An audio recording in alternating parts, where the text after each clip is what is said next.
Locked on NFL Thursday, and boy, do we have some big news. Tom Brady, the GOAT, retires. Is he actually going to stay retired this time? Also, Sean Payton to the Denver Broncos. I got to tell you, I think it's a terrible trade. Also, who is the best team sport athlete ever? Tom Brady or Michael Jordan? We'll discuss all of that and more on a Thursday edition of the Locked On NFL podcast. Let's roll. You are Locked On NFL, your daily NFL podcast. Part of the Locked On Podcast Network, your team every day.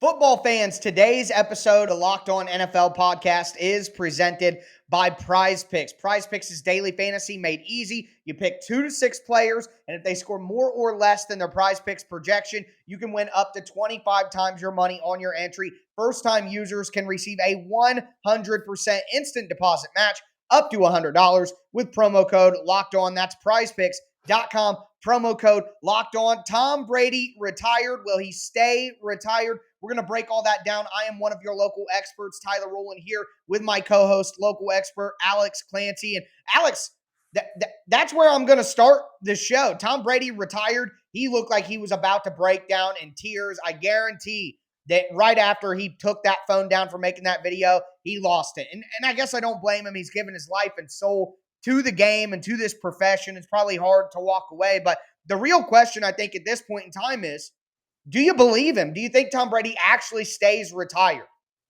Well, the thing is, Tyler Rowland of Locked On Titans, that it's not about the money anymore, obviously. It never, the last handful of years, sure. Tampa Bay, whatever they gave him, the balloon contract, him coming back this year, wasn't about the money. He thought that they could run it back. And so did I. So did a lot of people. Nobody really expected the Todd Bowles experiment to go so drastically wrong that year. And they had injuries as well. Yeah, they had 3 centers they were running through. Right. Yeah, I think he's done. I think he's done, and it's serendipitous. It's time. This is as close to leaving at the top of the mountain. They were a cover 0 away from making potentially 2 Super Bowls in a row in Tampa Bay. Okay, one of the best comebacks in playoff history was almost executed against the Rams. People are going to forget about that. That was his last, crowning achievement. This last playoff game was just like his last game against Tennessee in New England, where it ended with the pick 6. It's it mirrors it. I'm done. But I'm assuming you agree, right? You and I think are in lockstep with this. Yeah, I think it's time for him to move on. He's going to be 46, and although I think he could still play at a decent level, I think all the things around him have to be to a certain point for him to be able to do that. I think this last year you did see him start to shy away from certain throws, and I don't even blame him for that. He's a 46-year-old man. At some point, the physical toll of the game is so difficult that you have to have such a good offensive line and such good weapons to give him an environment where he feels like he can actually compete for a championship. And it's just so hard for an NFL team to be able to promise those things. Tampa Bay really was the perfect situation for him. And now that situation has deteriorated a little bit, I just don't think that, it's boxing my ears off here, but I just don't that there are any good enough situations. People thought he would go to the Raiders, and their offensive line is in shambles, and people are saying that they're going to be drafting offensive line in the top 10 of the draft now. Right. So I just don't think that there's a situation tailor-made for him to continue. And that kind of leads me into Vegas now. Vegas seemed like the leading candidate. Vegas or San Francisco were the leading candidate to get Tom Brady if he decided to move on. It turns out from the reporting that he was only considering going back to Tampa Bay or retiring. So maybe that was all pie in the sky. But with Vegas obviously not getting Tampa Bay now, and some whispers about maybe Derek Carr coming back, if you're Vegas, do you try to bring Derek Carr back and smooth over that relationship? Or do you maybe consider taking a quarterback at 7 or trading up? If you had to take Derek Carr back or trade up or get a quarterback in the draft, if you're Vegas, what do you do? If I'm Derek Carr, I'm saying lose my number. Like Right. this isn't, and I'll get to that in a second, but this isn't a Jimmy Garoppolo situation. He was Right. QB1 and it was, Yes. running unopposed. And all he did was add stability and leadership to that locker room. So what they've done was put him out to pasture like Kyle Shanahan did now a second time as of yesterday with Jimmy Garoppolo. Like if I'm Derek Carr, there are better and more functional organizations that need a quarterback. And I'm even including the New York Jets with functionality. Yeah. Because what they've added there with Robert Saleh, Josh McDaniels is he's a basket case. It's not That's who I going to blame. work there. Yeah, that's who I blame. Well, it's the same thing with with Kyle Shanahan. They never blame Kyle Shanahan. It's always the quarterback. And that's what it's been with Josh McDaniels. Anywhere he's gone, it was Jay Cutler, and then it was Tim Tebow. Well, you can't win with Tim Tebow not being able to throw the ball. It's the same thing. If I'm Derek Carr, I'm not returning their phone calls. Yeah, and to me, the Raiders blew a bunch of 3-score leads this year. They went on like a historic run of blowing leads of 17 or more. That's coaching, not Derek Carr, in my opinion. Derek Carr is a second-tier quarterback, okay? Yes. He's not one of the elite guys. But you can win games and go to the playoffs, and if you build a good enough roster, you can go to the Super Bowl with somebody like Derek Carr. But like you said, I think that Derek Carr is a scapegoat for the Raiders season. I don't think Josh McDaniels is a very good NFL head coach, and I think they can change the quarterback all they want, but I just don't really believe in McDaniels. But you mentioned Kyle Shanahan, and I do want to ask about San Francisco. There were rumors that maybe Brady would go back to San Francisco. If you're San Francisco, Kyle Shanahan came out on Wednesday, said Jimmy G won't be back. Again, there we go. We heard Brock Purdy probably going to have Tommy John surgery, will be out for the season. Sucks. If you're San Francisco, you're bringing back Trey Lance now, right? And trying to give him another shot to see if you can salvage the picks that you spent on him. Except for that one name, Tyler Rowland, that one name. Say it. Aaron Rodgers. Oh. Well, this is the name. Nathaniel Hackett. Right. People are thinking Nathaniel Hackett is like the second coming of the greatest OC ever. Right. Give me a break that you can't tie that, him going to East Rutherford. He doesn't want to live in the city. He doesn't want to live in New York City. He would have gone already. He doesn't care where he lives. I'd much rather Aaron Rodgers go home. I would love to see villain Aaron Rodgers with Kyle Shanahan. Are you kidding me? That would be a dumpster fire waiting to happen. Or they would win 2 Super Bowls in a row. Like taking away the Arizona Cardinals, it'd be terrible for them and their rebuild right now. But no, I think like if they're going to make a move, they're going to make a move. Otherwise, they'll bring back Trey Lance because, again, John Lynch and Kyle Shanahan think they have this elixir where the quarterback doesn't really matter. Trey Lance looked fine for the 15 minutes he played last year. So I think that they're going to bring him back other than doing anything else because they got to pay everybody else. They got to keep everybody else happy with all those big contracts.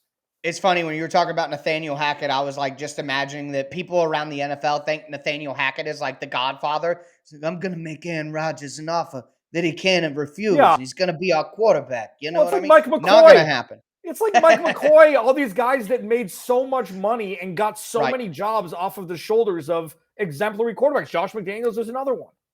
Yep, 100%. Well, we're going to continue moving forward here. Big news in the NFL coaching cycle. We got 2 hires. Sean Payton going to Denver. DeMeco Ryans going back to the Houston Texans. Where does that leave the Colts? Where does that leave the Cardinals? We do have an expert on the Cardinals on the show, so we're going to talk about the NFL head coaching hiring cycle here in just a moment. Before we get into it, do want to let you know that today's episode is brought to you by FanDuel. FanDuel is the #1 sports book in America. They're the #1 sports book of the NFL. They are the official sports book partner of the Locked On Podcast Network, and for good reason. We're really excited about this new sports betting partnership with FanDuel. And if you're new to FanDuel, that's even better because they have so many great features that make betting on sports fun and easy. You can do parlays, money lines, point spreads, first touchdown scorer. You can do all kinds of different things on FanDuel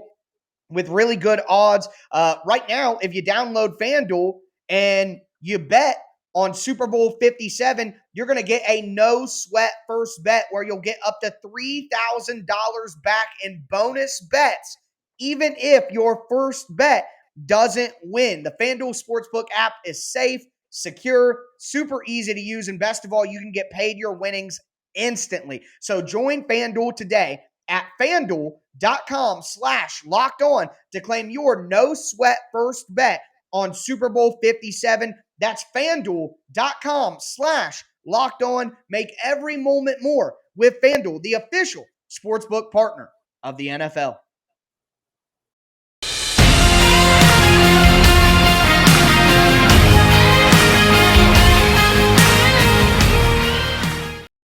Locked on NFL Thursday, Alex Clancy, Locked on Cardinals, Tyler Rowland, Locked on Titans. We together make up Locked on NFL Thursday. Thanks for making Locked on NFL your first listen each and every day, free and available on all platforms. As my esteemed co-host did mention, there are two head coaching hires within the course of like an hour of each other, I think, that happened 2 days ago. We'll break them down here. Locked on is headed to the Senior Bowl. Get inside analysis from the hosts that cover the NFL's next generation in college and find out which NFL draft boards these players will be climbing, all in one location. Subscribe to Locked on NFL Draft for nightly live shows from the Senior Bowl on Tuesday, Wednesday, and Thursday at 9 p.m. Eastern. Sean Payton was acquired by the Denver Broncos for a 2023 first and a 2024 second.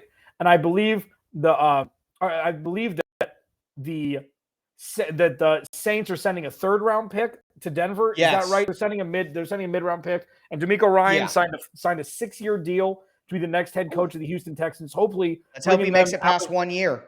Yeah, let's hope that he can bring them out of the mud and the muck that they've been dealing with the front office and all the dysfunction from the front office. I mean, even from Bill O'Brien all the way to now, it's just like they need somebody to right the ship. And the last 2 years, neither of those two head coaches got a fair shot. And it's really unfortunate that with how much fervor, especially last year, that Lovie Smith coached with, like, I am really surprised he only got 1 year. Really am. But DeMeco Ryans played with them, played there from 2010 to 2015, I believe. He is going home, quote unquote, to go coach for his alma mater, as it were, and just in an NFL sense. Tyler, let's start with DeMeco Ryans, because I know that you have a little bit more to say about Sean Payton. Do you think that DeMeco Ryans chose the right spot? And what are the Houston Texans getting with DeMeco Ryans as their next head coach? Yeah, I think that a lot of people maybe just casually looking at the Texans will say, whoa, why would anybody want to coach there with all the stuff going on? But they do have kind of a blank slate. They have a good amount of picks. They don't have a lot of money committed to people long term. You can really go into Houston, and if the ownership allows you, you can really mold the roster to what you want. There aren't a lot of expectations out of the gate where you would get, like, Sean Payton's getting hired in Denver, and if they don't win right away, that's going to be a problem for them. So I think going to the Houston Texans for DeMeco Ryans, a first-time head coach as well, I think that's a perfect fit because the expectations are low. The roster is moldable to what you want. And like you mentioned, he played there. He knows the staff. He knows the area. He's going to feel more comfortable in a place that he spent a lot of time than he would anywhere else, getting used to different surroundings, a different city. His family is probably used to that area as well with the time he spent there. He's got guys who played in Houston with him that can support him, talk glowingly about him, and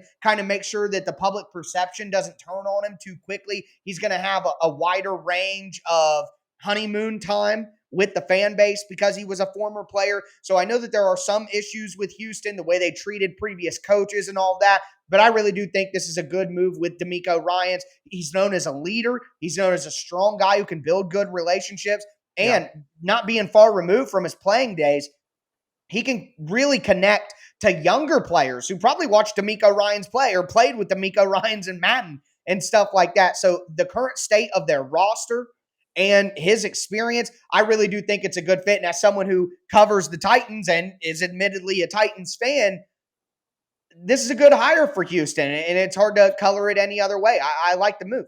Yeah, and I agree. And he was the first choice for me to head the future of the Arizona Cardinals. I thought he would just be, for people to think, well, he's a first-time head coach. Look at him on the damn sidelines. He's been a head coach for 2 years. It doesn't matter what position what position he held. It doesn't matter how much he made, and he wasn't making head coach money. That dude was the head coach of the best squad on one side of the football that we've seen this year. Now, I know it looked poorly during the NFC Championship game because Christian McCaffrey was playing quarterback. They didn't have a they were quarterback. running, they were running the triple wishbone for the majority of the season, or for the majority of the game. But what I love about this is two of their most impactful draft picks last year, Derek Stingley and Jalen Petrie, I think I butchered his last name. They have such young, incredible talent with no limit, with no ceiling. And bringing in a guy like that, with these guys are still kind of like, I call it raw lumps of dough. They haven't really been baked into who they're going to be as NFL players. It is going to be invaluable for those young gentlemen to have DeMeco Ryans as the head coach. And that had to play a part in this, even though they give him a 6-year deal. Like, I would be, if you would have given me, like, if FanDuel had odds on if he were to withstand the rigors and play and coach all 112 games as head coach there for 6 years, I would say yes. I would, even if the odds plus, he's going to be there. Like, I feel like this is a fit, and it'll be fit for a long time. Now, we talked a lot about that. Let's talk about Sean Payton. I'm going to go first because Tyler's going to make Russ Jackson mad at us, but it's going to be worth it. So let me give my thoughts on Sean Payton. Okay, so he got acquired by the Denver Broncos. The Cardinals had spent 7.5 hours with him, Michael Bidwell, and new GM Monty Austinfort. 7.5 hours on the compound, was in Michael Bidwell's car. Was it leverage? Was Michael Bidwell not able to close? I don't know. I think it's more the former than the latter. Although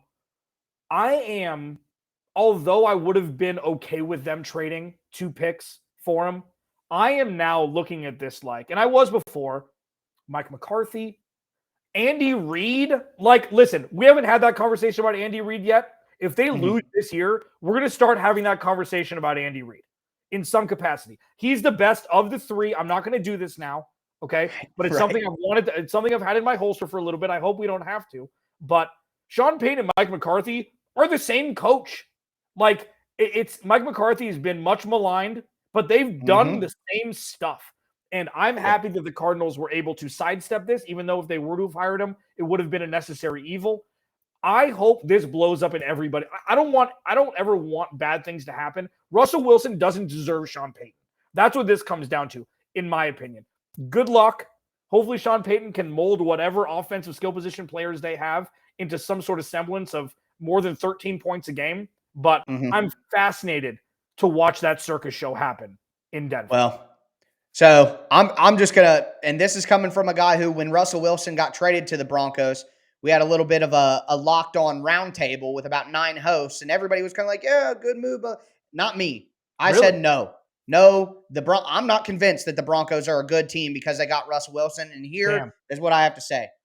This is insane by Denver. This is a bad move. This is not going to work. This is not smart. Number one, you gave up the number 29 pick in the draft. You gave up a first-round pick. You gave up a second-round pick in 2024 just to acquire a coach. Not only a coach, but a coach who hasn't won a Super Bowl since I was a freshman in college. We aren't talking about this is like the Raiders trading for John Gruden off a fresh Super Bowl that he just won.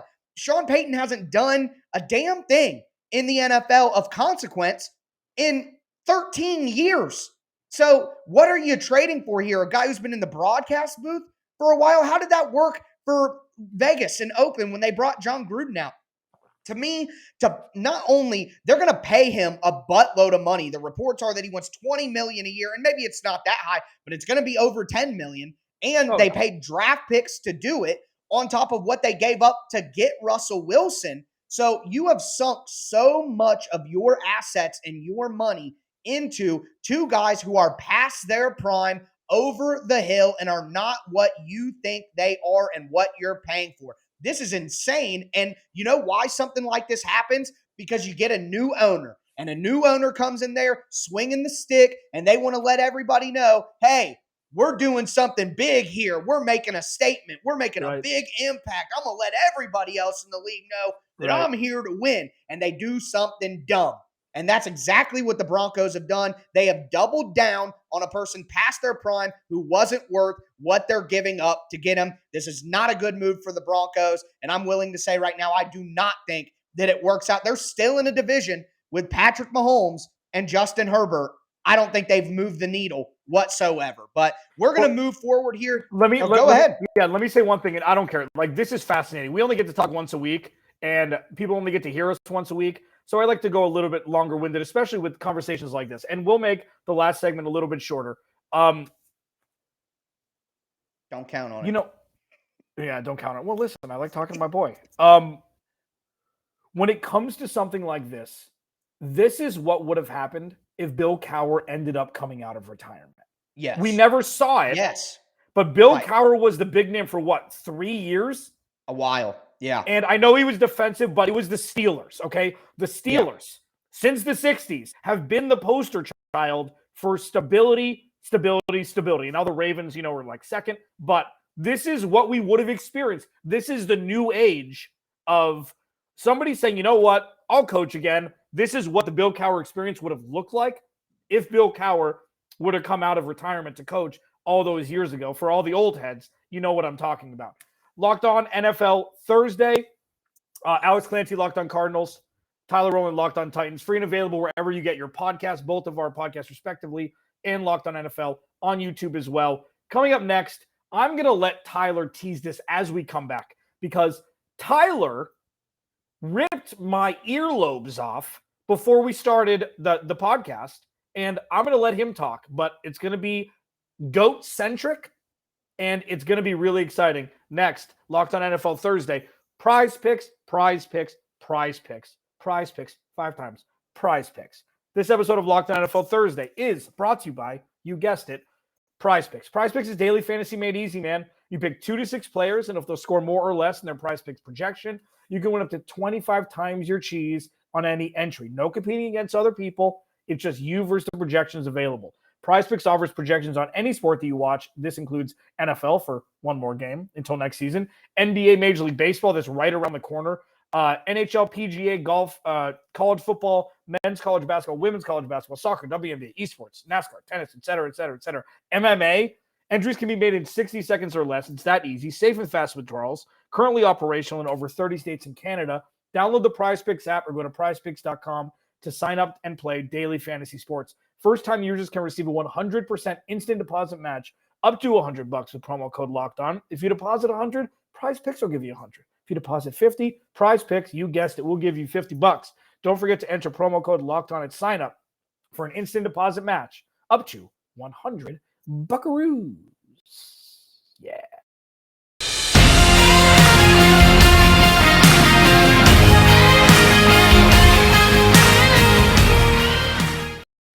All right, football fans, we're going to cap off a Thursday edition of the Locked On NFL podcast. Make sure that you're making the Locked On NFL podcast your first listen every day, free Monday through Friday, all platforms, all year round. Can't beat that. Do want to let you guys know that for your second listen, check out your local Locked On NFL podcast, whether it be Locked On Cardinals, Locked On Titans, Locked On Chiefs, Locked On Eagles, whatever it is. Get ready to go and make sure you're getting all your national NFL news and all your local favorite team news as well. But we are going to, before we get into our bonus segment, GOAT Talk, I do want to ask Alex one particular question here, because a guy who's been deep into the head coach cycle, there are 2 remaining openings in the NFL right now: the Arizona Cardinals, who Alex covers very diligently, and the Indianapolis Colts. Just from the Cardinals' perspective, Alex, who do you think is the best head coach candidate out there, and who would you want to be the Cardinals coach now? Hopefully DeMeco Ryans will reconsider, and choose Arizona. I think that's the best course of action. It's just to hold out hope that, he goes against everything that he wants just for what I want. They interviewed Cincinnati Bengals defensive coordinator Lou Anarumo yesterday. Mm-hmm. I believe they're interviewing Cincinnati Bengals offensive coordinator Brian Callahan today. Shane Steichen is in the mix. I don't know at this point. Eagles OC. At this point, from a Cardinals perspective, I just hope Michael Bidwell has a plan.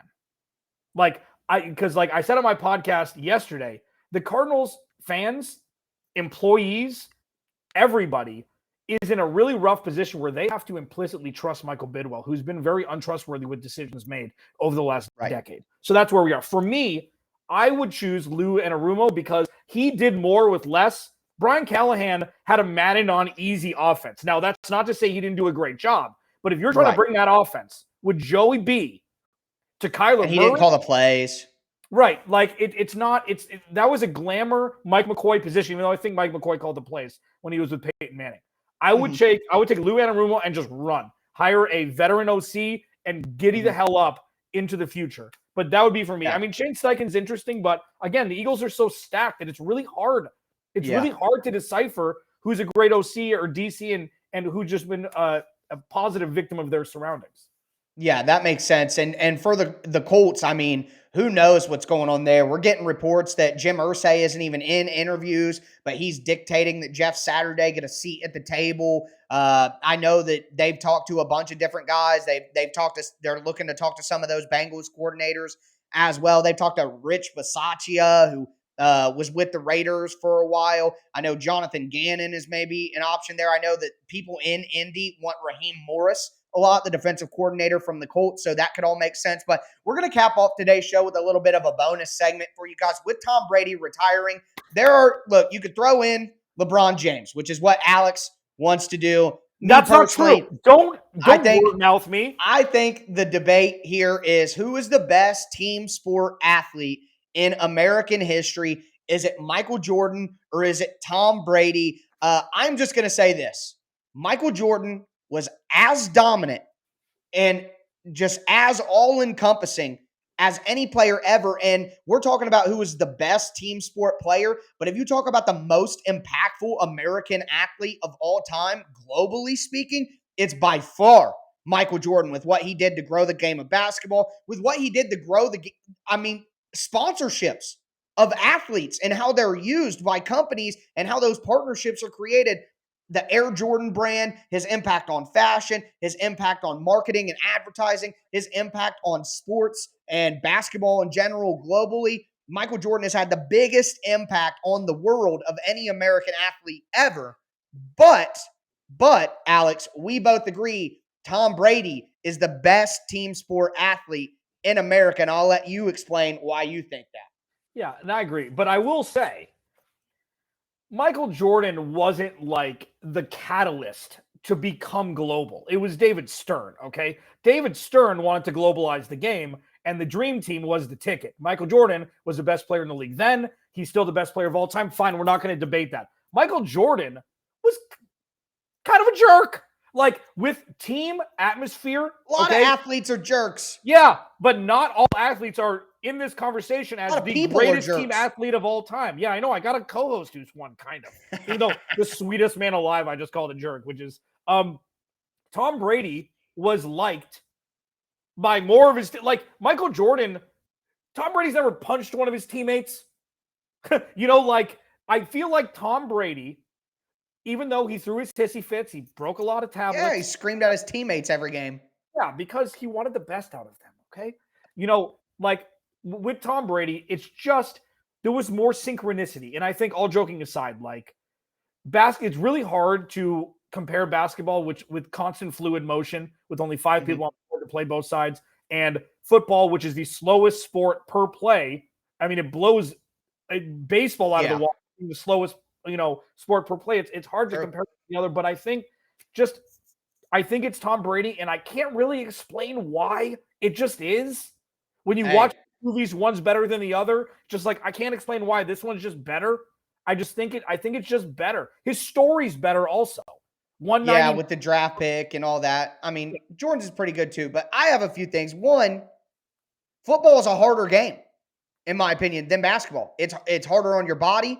It's harder to win. There's more moving parts. There are more things going on. And Tom Brady only played one side of the ball. There's 11 guys on either side of the ball, and they don't play both sides. Michael Jordan, as one person of 5 on the court that gets to play both sides, he could personally dominate more than Tom Brady could. He could impact the game more than Tom Brady could. So Tom Brady had to not only win his side of the ball, but make sure that he didn't hurt the other side of the ball. And look at the longevity. You're a person who really likes LeBron. Yeah. Longevity does matter somewhat. And for Tom Brady to do what he's done for so long, and I think it cemented it once he went to Tampa. He got a 7th championship, which is more than Jordan's 6th. And he went to a new place away from Bill Belichick and still won anyway. So to me, for those reasons, it's Tom Brady. But with that being said, that's going to do it for a Thursday edition of the Locked On NFL podcast. Make sure you tune back in on Friday for your boy Q and Chris Carter breaking down everything you need to know. Next week is big game week. We're going to be here to break down that matchup as well. That's going to do it for me, Tyler Rowland, with my co-host, Alex Clancy. Thanks for tuning into the Locked On NFL podcast. Stay safe out there and enjoy your weekend. Bye.